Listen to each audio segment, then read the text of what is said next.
We've all heard of women's intuition, right? Well, men have intuition as well. Intuition is so important when it comes to feeding ourselves and our families in our challenging food environment. This podcast explores a variety of topics related to a powerful, evidence-based eating framework called intuitive eating that integrates instinct, emotion, and rational thought. My hope is that it will help you finally break free of the perpetual diet cycle. This is the Men's Intuition Podcast. All right, and welcome back to another episode of the Men's Intuition Podcast. Today, I have another great guest on the show, Ian Bickle. So Ian is a behavior change coach, and he's based in the UK, and he has a really strong passion for helping people change their relationship with food and physical activity and how they think about these different kinds of things. And Ian's also a great personal friend of mine, and while we met online through our nutrition qualification, and, you know, we live on opposite sides of the Atlantic, where we've actually met and hung out a bit in person, which was really cool, and shared some meals, even hit a nightclub in Nottingham. And so we've actually spent some real face-to-face time together, not just our virtual Zoom chats here and there. So without any further ado, welcome, Ian. Thank you for having me, Jeff. We did some intuitive drinking that night, I believe. Yeah. A little bit. Yeah. It's funny. No, I think we were both a little out of our element at that time. I mean, at the time I was, in my late 40s, so pushing 50. And I think a lot of people that were going through our qualification with us were quite a bit younger than both of us. I know you're younger than me, but yeah, I was like, so is this what the youngsters do these days? I think emotionally and wisdom wise, I'm up there with you though, Jeff. So I was still definitely on that level. I was just a bit like, this is not my scene a little bit. Yeah. But hey, I'm here, so let's see what happens. But no, thank you for having us, Jeff. Thank you. Yeah, it's great having you. I always love talking to you. And so, why don't you start off by telling us a little bit more about yourself, your work, and kind of what drives you to do the work that you actually do? So, as you said, my name is Ian Bickle. I have given myself the name of a behavior change coach. Why not? That's essentially what I do. What are these labels? We can explore that further, I guess, within the conversation of all of this. And I essentially love helping people. My tagline is Build a Better You. My business is called Build with Bickle. It's not built by Bickle.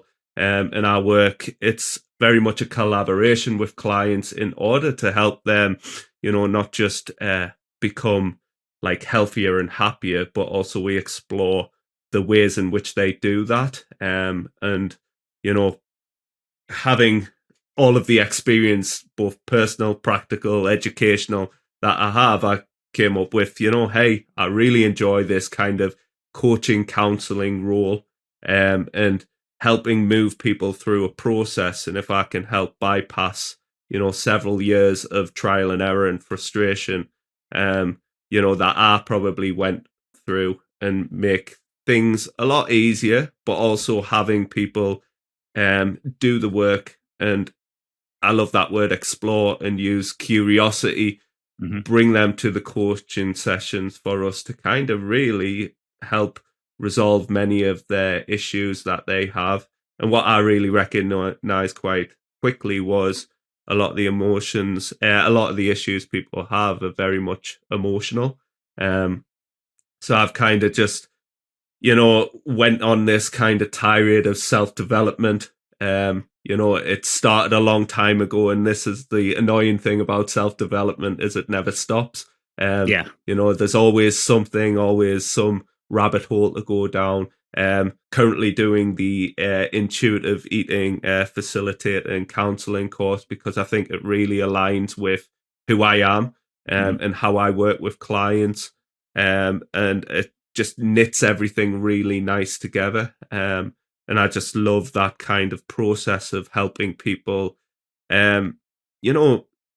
be themselves, like, and be who they actually were always capable of being, but they've been suppressed in many ways. And whether that's been dieting and diets that have influenced that.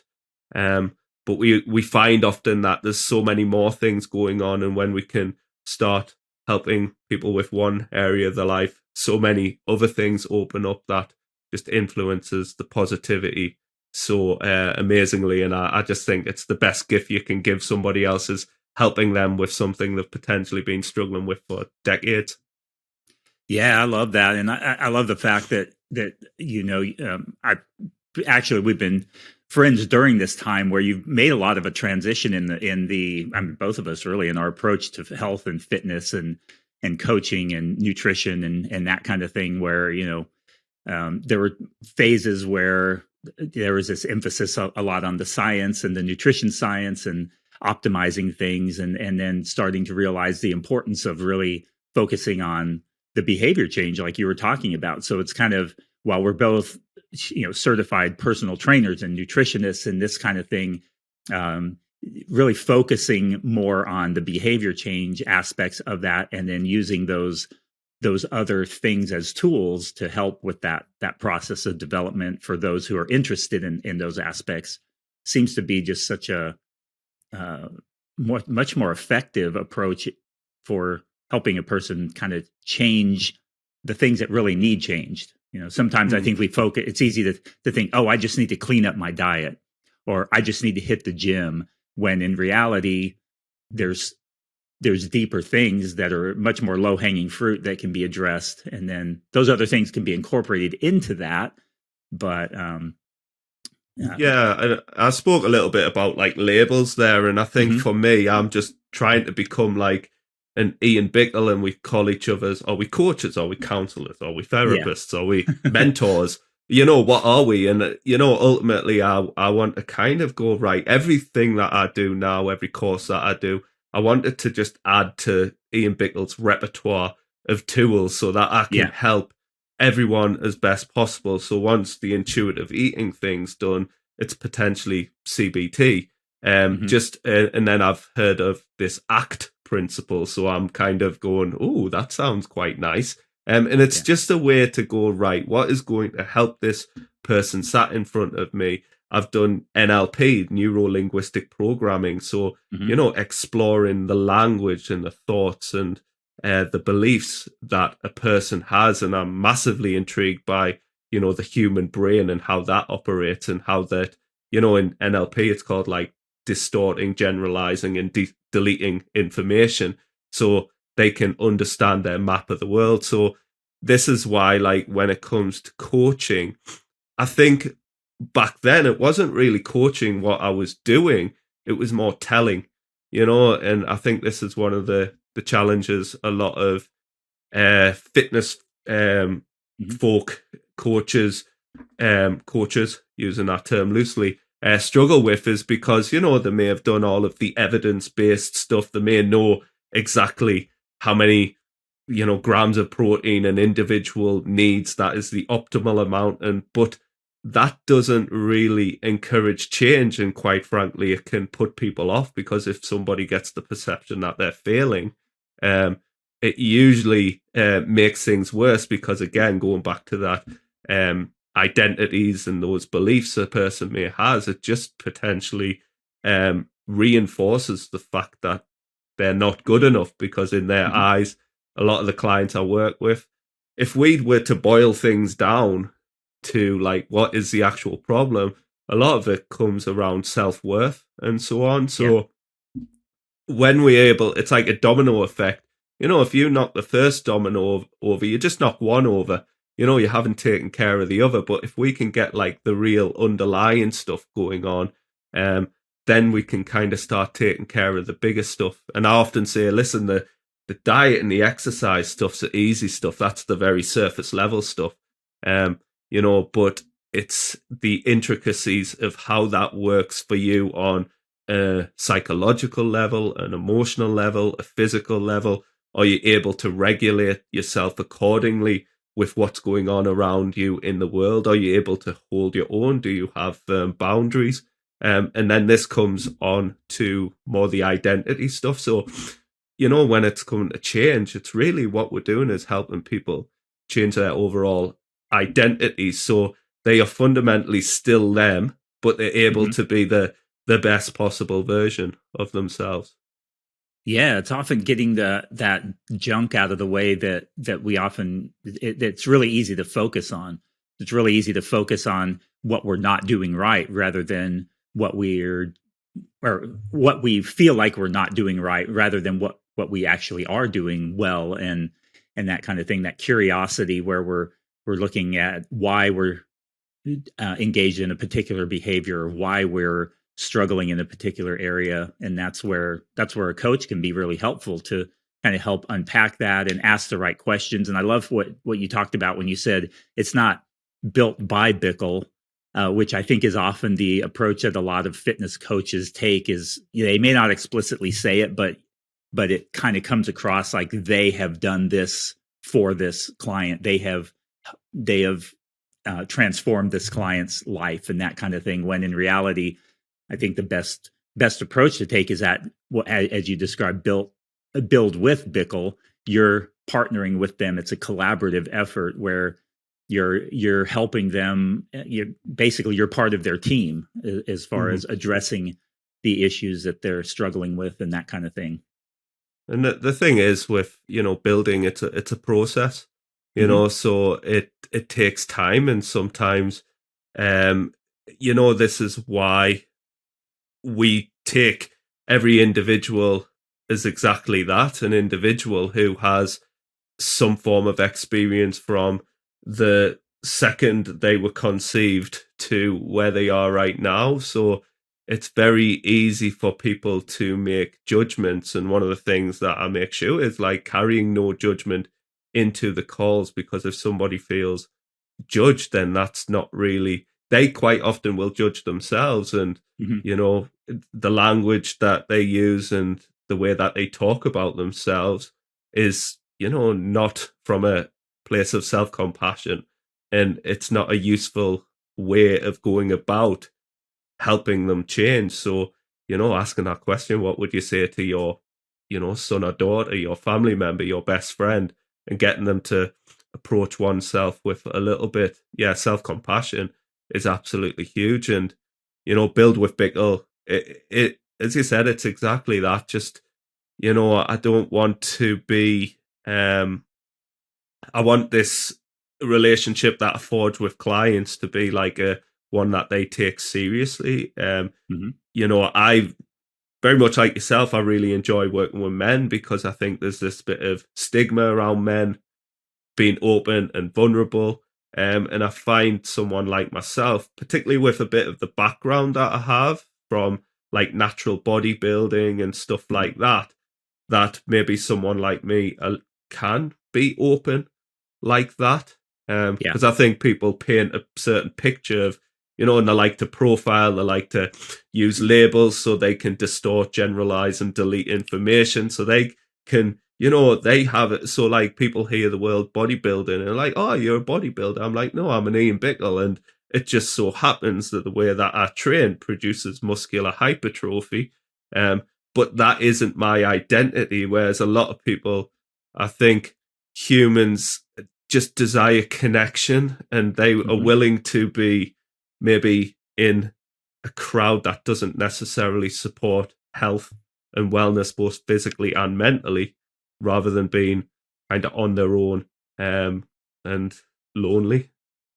Yeah, well, it's like you're helping guys identify what it is that is aligns with their values and what will truly kind of bring much more fulfillment to their life rather than what they think is going to do that. Because I think what we often see is these messages from our culture and our society that say, you're a guy, you should be doing this and this, you should be building muscle and getting stronger, and you should have this kind of physique, and you should have this attitude toward your training. Like you have things like 75 Hard and these different programs that are like really emphasizing this one very narrow view of this idea of what is a mark of a self-disciplined, successful person.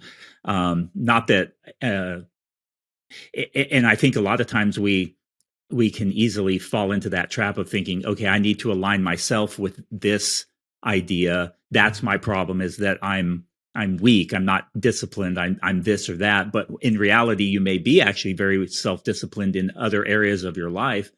And often I think we heap these unrealistic goals and expectations on ourselves. And I think that that's what can be really helpful in working with a coach is when a coach, I find that this a lot of times guys will sort of, it's like a light bulb moment, or it's sort almost a sense of relief that, hey, you know what, you're doing a good job in this area. You've made some great changes here. Look at how at this particular area and how it's different than it used to be. And yeah, you don't align with this particular narrow view, but you shouldn't. That's you're you. It's like what you were talking about. You're Ian Bickle. Yeah. That's, you happen to like training for muscular hypertrophy, and that's awesome. And you aren't doing it because you're trying to meet some narrow standard. It's just something you really enjoy. I kind of like doing that myself too, but I also like ninja training and climbing and those kinds of things. And I've enjoyed karate in the past, and I've, all of those different kinds of things. And we're different people. And so it's fine that if I want to pursue those things, or if I don't even like athletics and I like just, maybe being a little bit more active, that's okay too. And having that freedom to choose your own path with that, and feel confident that you don't have to align with this certain narrow view. I think that can be really, really powerful. Yeah, and I think that's one of the things is like for a lot of it may sound a bit funny, but I kind of don't care what my clients want to do. Like, what they want to do is what they want to do, and I don't try and make them do anything that they don't want to do. And we might know about all of the evidence for quote unquote what's best, but for that, in what we do know is consistency is king, and what somebody can do for the rest of their life that actually they genuinely look forward to or excited by. And I think we all get into this like narrative of like there's maybe running, there's bodybuilding or lifting weights, and there's CrossFit. Whereas when it comes to movement, there's so many other things, both from a formal perspective, i.e. like actual exercise that is designed to facilitate some sort of skill or fitness development. And then there's just general movement, like such as walking. Like I love walking the dog. Oh, I know. I'm always. Go ahead. If anybody follows Ian on social media, you'll know he has his. He likes to do these stories, and while he's out on his morning walks, and he just will walk and talk and chat, which is always really cool to see. So. Well, that's the thing. You're not just doing one thing. You're not just walking. And I think when people have just got this kind of underlying just reason, the only reason they're doing movement and exercise is for the purpose of fat loss and weight management. I just think it attaches such a negative connotation to exercise. And if we're referring to walking as exercise, for some people, absolutely it is, but I just consider that general movement. So if again with people, we can just redefine what certain things actually mean to those people, that can be, as you say, huge light bulb moments and open up a lot of like seeing the same thing from a very different position. And that's why the exploration of thoughts and feelings and getting them to know what they mean by what they're saying and what they're thinking. Yeah, and I think helping them take that pressure off themselves sometimes that's not well placed. So a common thing is people thinking, okay, if I want to quote get healthy, I need to go to the gym X amount of times a week, or I need to do this amount of physical activity. When in reality, helping them understand that, hey, you know what, just moving your body a little bit more than you are now, you're going to get a lot of that low hanging fruit as far as improvements in how your body feels. And I think a lot of times it's very freeing for a lot of people to find out that, oh, you know what, if you go to the gym a couple of times a week, it's actually going to give you much of that benefit that you think that you're trying to get by going 5 or 6 times a week. And it takes the pressure off yourself to where you don't start feeling like a failure because you only went 4 times instead of your 5, or you only went 3 times.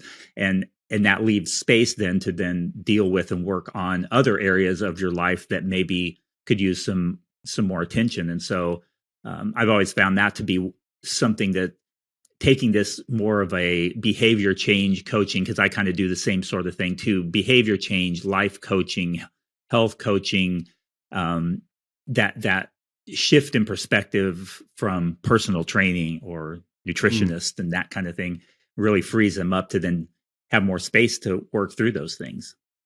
And that's a thing, like, I think, again, for people to understand, they're like, oh, you're a personal trainer, because they kind of know what that is. Whereas, like, I'm at meeting new people, are like, oh, what do you do? I'm like a behavior change coach. And they're like, ooh, what's that?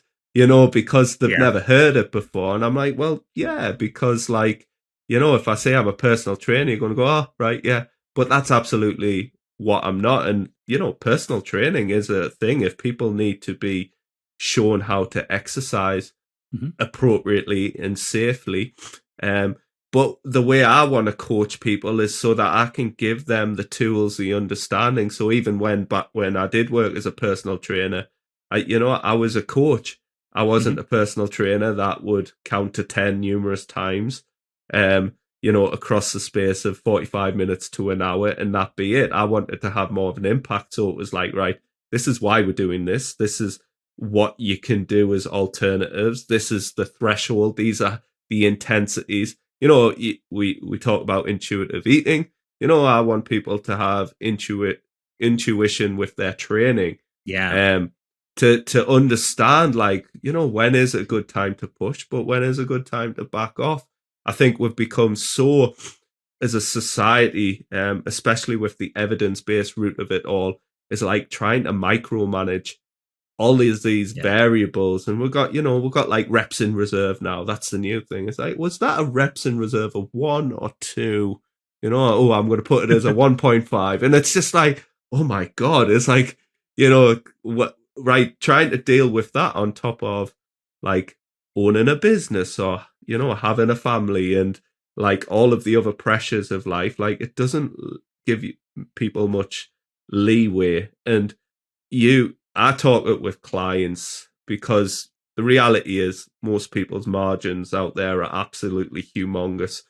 But as soon as you like kind of attach, like, if you call it a diet or a program of such, I mean, I don't even write programs for my clients,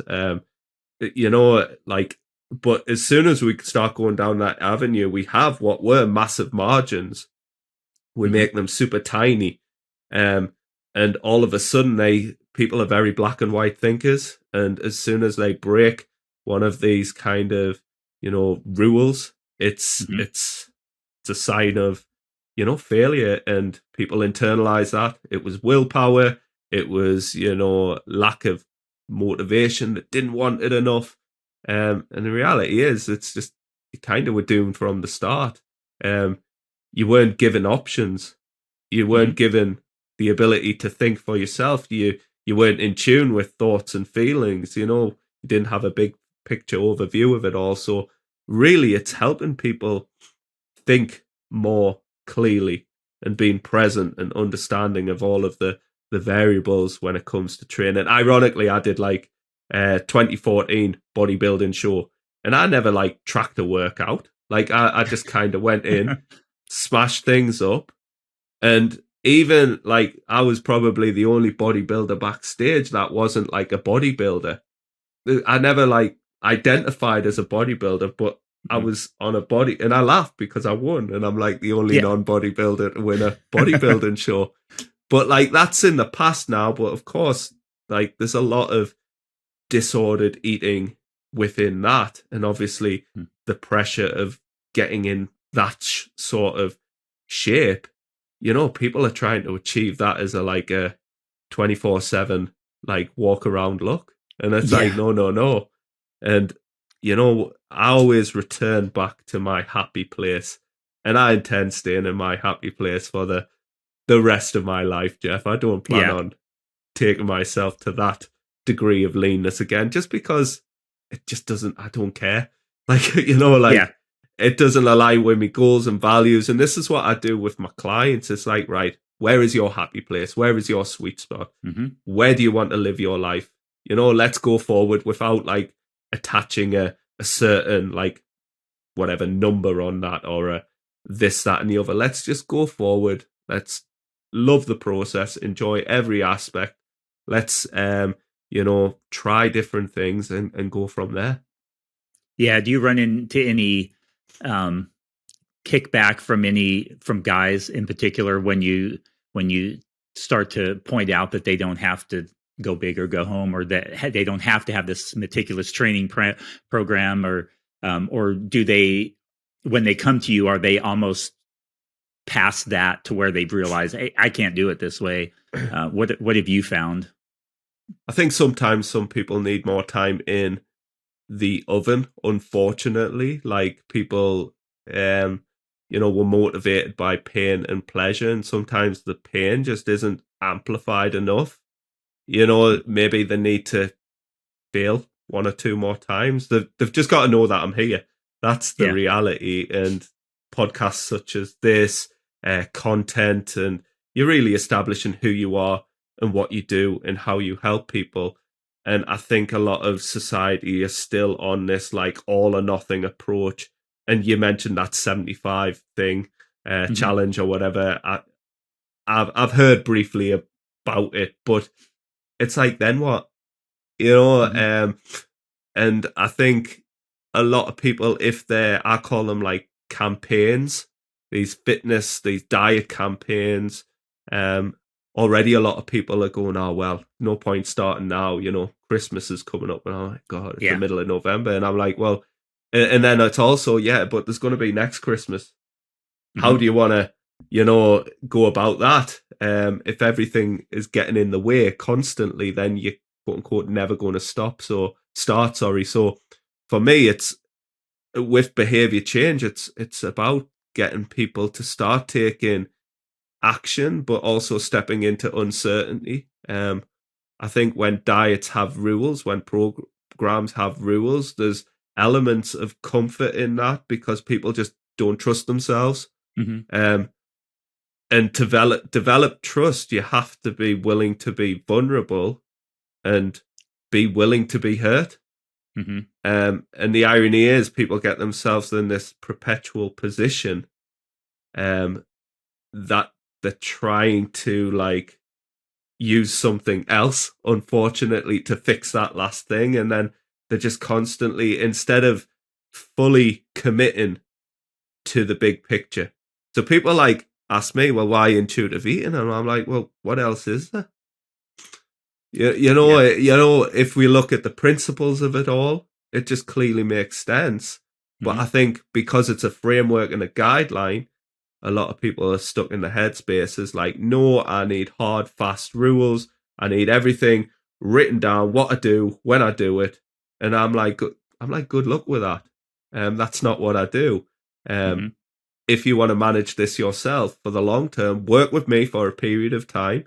So I work with clients for a period of at first 12 weeks. And I like to kind of keep it within that time frame because I think, like, for me personally, I've found like we're quick, we're here for a purpose.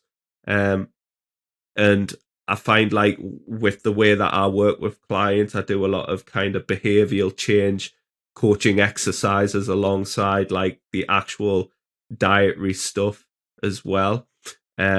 Just so we can get this, what I call the transformation that they wanted, not the one that they thought they quote unquote needed.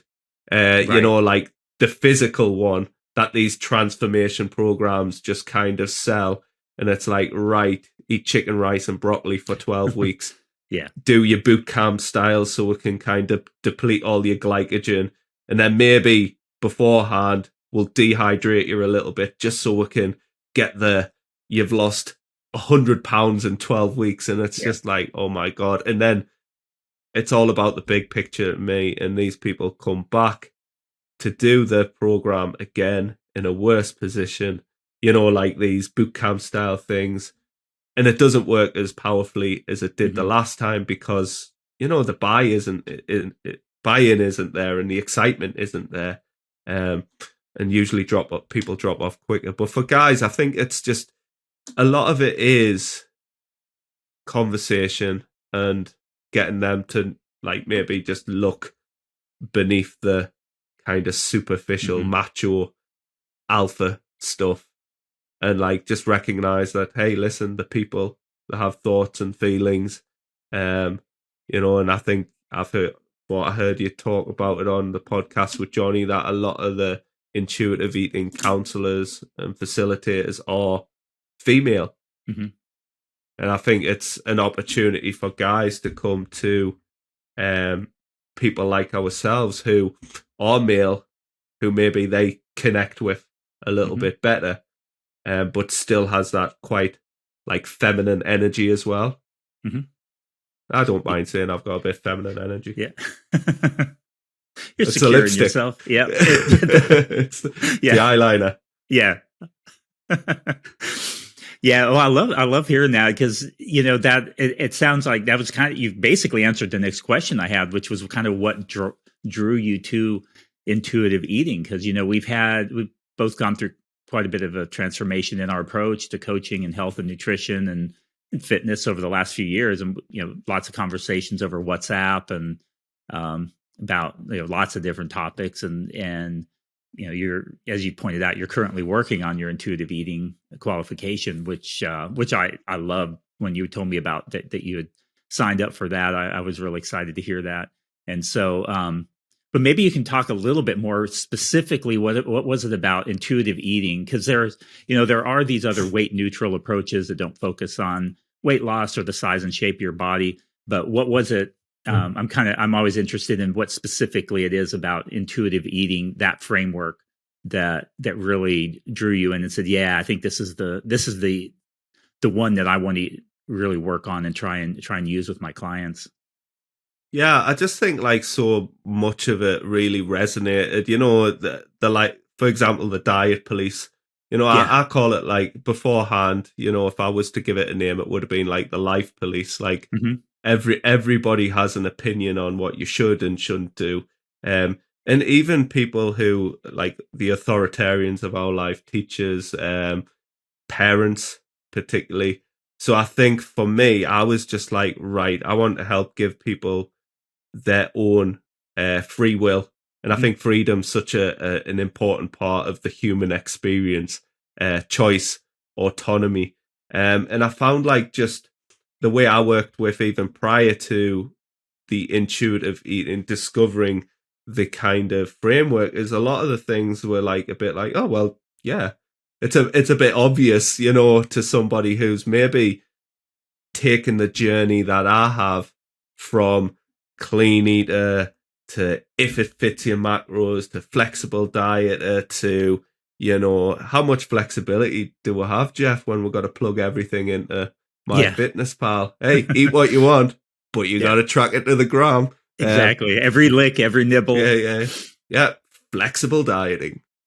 But that's how it's sold. That's how it's packaged. And a lot of these things, and I think even with intuitive eating, it can't be something that you do. It's something that you are. It's part of you. It's, instead of the human doing, it's the human being.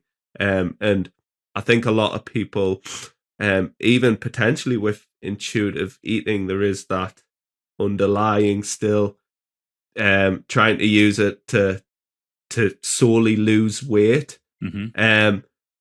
So for me, getting people to really buy into, like, all of the positive effects that we can get from eating. I mean, going even back before my fitness days, I worked as a chef.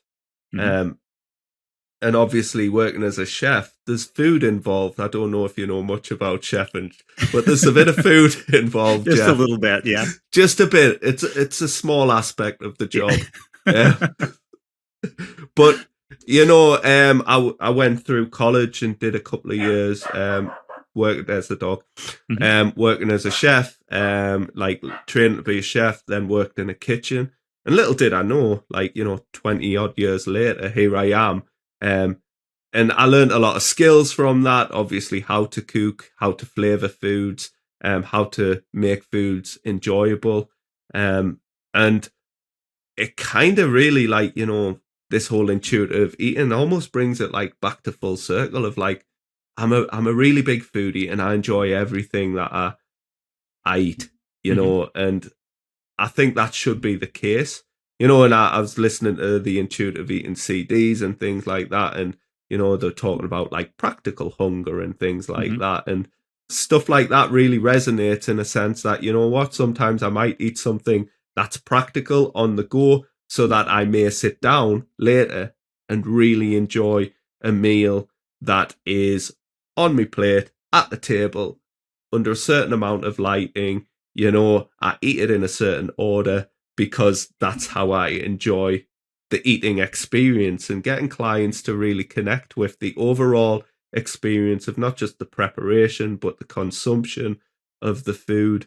I really think allows people to, you know, get out of this I guess external way of looking at Mm-hmm. food, um, and be a little bit more adventurous, curious, and derive a hell of a lot more pleasure from their diet rather than just solely basing it upon what is quote unquote healthy. Yeah, that makes a lot of sense why that resonated with you in that way. Hadn't even made that connection really with the chefing, and probably a little bit more.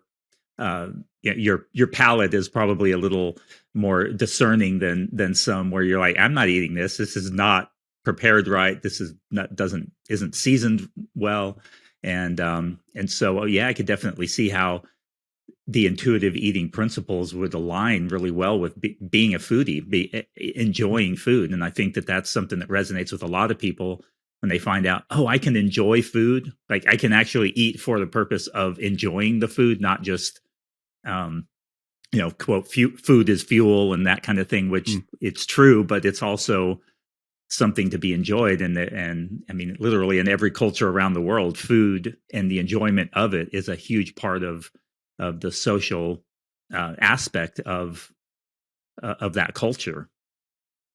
Yeah, and that's one of the things is like, because culture, and especially diet culture, is so strong, Mm-hmm. it is helping people become a little bit more self-assured and self-confident, and you know, standing up for themselves a little bit when it comes to their dietary choices.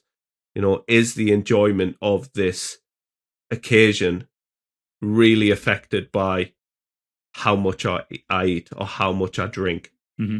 You know, and really taking a step back, because a lot of people, let's be honest, don't want the spotlight shone upon them. They don't want people Yeah. asking a lot of questions. Like, I have a bit of like, I don't mind telling people, you know, what I think. Like, you know, if people approach me and they're asking me questions, I'm quite like, you know, I don't want to sway. But like, you know, I tell people in a polite way where to go, um, because it's none of their business what I do and who I am. Like, but I understand why people ask questions. You know, so you can just ask questions back. Why do you ask that? Why is it Mm-hmm. important? What, you know, and then people be like, oh, I thought you were healthy because you're having like a pint of lager, Yeah. you know, or like you're getting some cake. And I'm like, oh, I thought you were meant to be healthy. You know, I'm pushing me trolley around like the local supermarket or grocery store for the Yeah. American listeners. And, you know, people who I might know, like, you know, they're looking in at your trolley because you're the health guy, right? So Mm-hmm. they, you know, they're trying to, and they'll see normal food in there, like, yeah, like a whole plethora of, you know, a variety of both what would we consider healthy and what would be considered unhealthy. You know, for the Mm-hmm. listeners, I am doing Yeah. quotation hands, by the Yeah. way. So just when I say those, just think in your head, quotation hands. Yeah. You know, so it's just getting people to, I guess, understand maybe why they are, where are their pitfalls, and often that is around the whole, like, again, healthy, unhealthy, good, bad, right, wrong, Mm-hmm. and maybe the morality and the virtue that is attached to just somebody's eating pattern. I mean, it's just food. Yeah. Yeah, that's one of the things I really like with the intuitive eating principles. So if anybody is listening, and maybe this is your first exposure to intuitive eating, or maybe you've heard of it, but it's 10 specific principles, and that's something that I really liked about it, is that it is a framework. Of course, it's easy for that to become rules, but at the same time, it's not just a free form, go by how you feel. There's these principles that we can work on, and I really like. I think that's one of the things that resonated with me a lot was the well defined principles, but that they make so much sense. Like you were talking about, how it's like a great way of describing how a human being operates, how our bodies function. It really describes how our bodies seem to be designed to a T. The way that the hormones balance each other out. When this hormone is up, it's elevated for a particular purpose. Insulin, and as an example, you eat carbs or protein too, and it raises your blood sugar, and then the insulin comes out and says, "Oh, hey, the blood sugar's up at this level."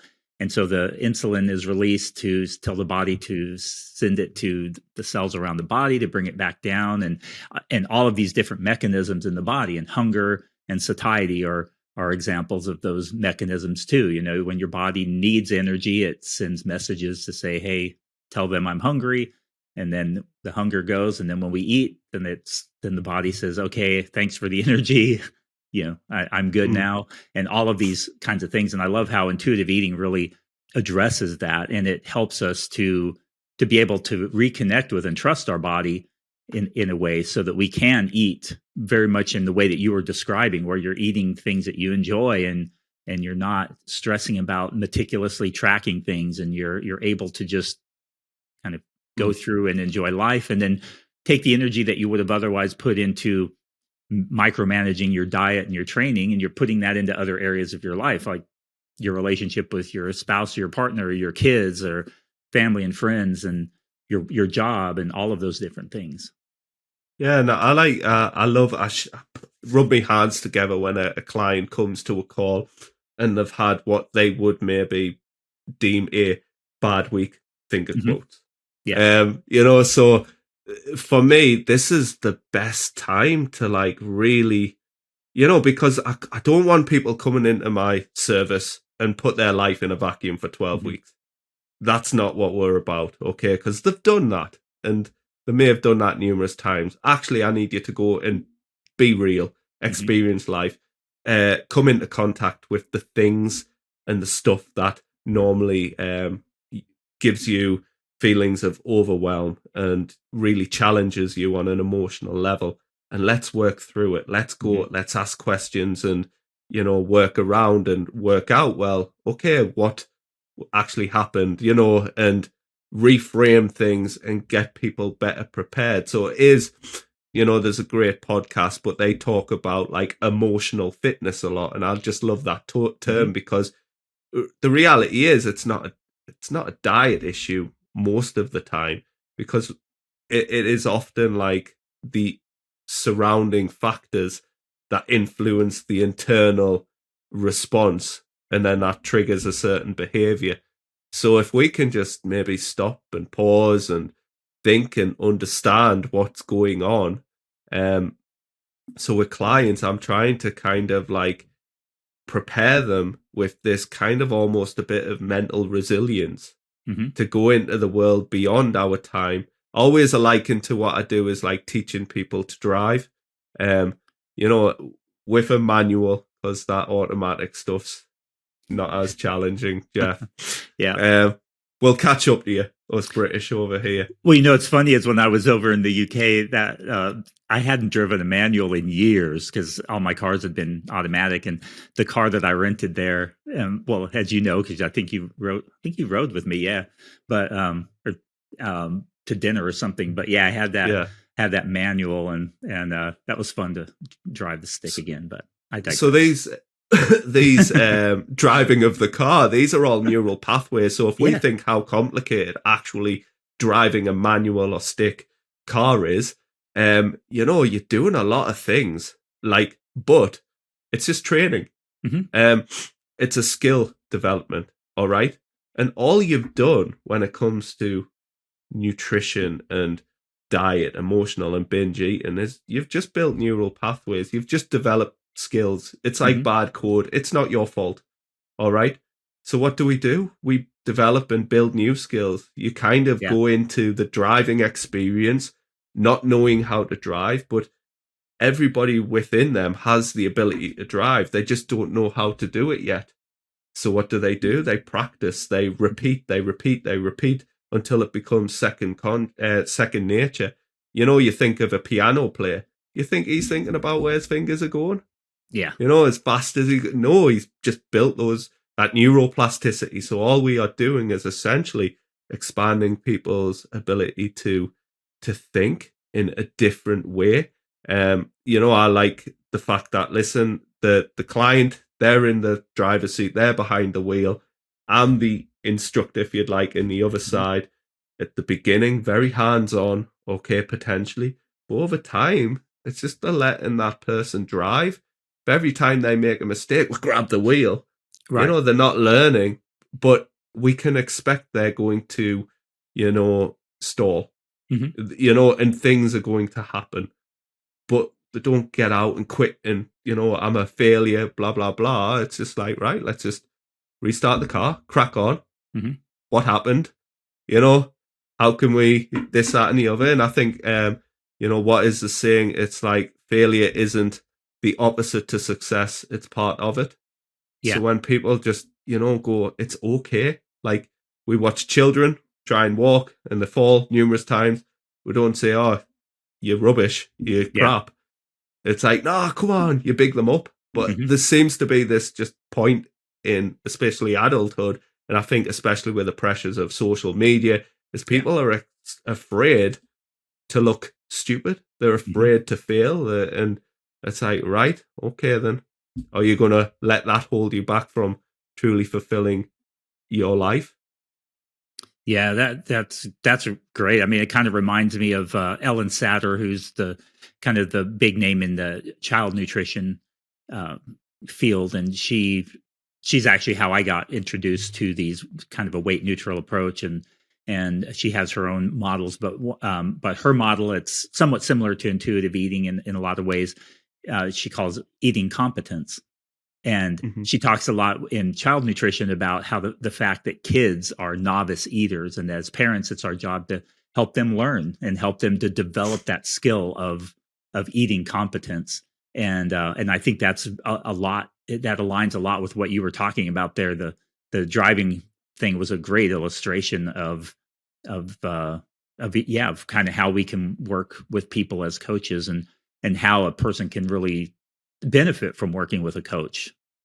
And I think, like, especially with the likes of obesity and the weight stigma that's going around, is, these people are maybe not even just told that they are X, Y, and Z. They've got low willpower, they're gluttonous, they're lazy, so on and so forth. But then they start to believe that they are. Right. And it's such a, like, kind of a minefield to undo that, because I'm working with hugely accomplished men who may have their own business. They've certainly got family. They've got amazing things going on in their life.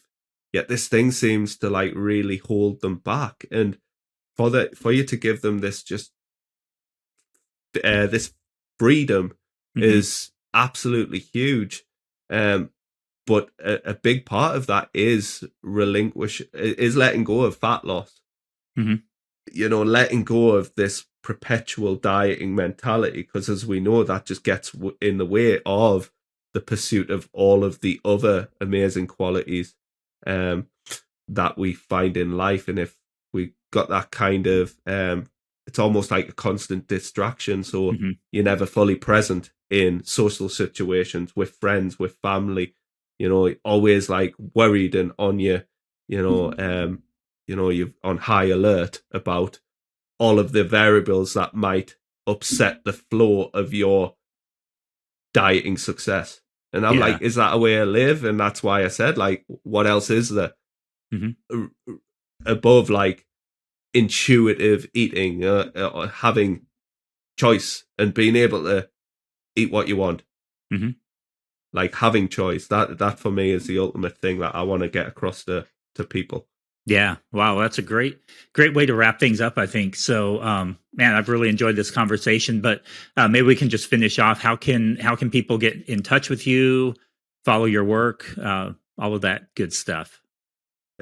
Just throw in Google, Build with Bickle, Ian Bickle. There's not many of us. Buildwithbickle.com, Ian_Bickle_coach, LinkedIn, Ian Bickle.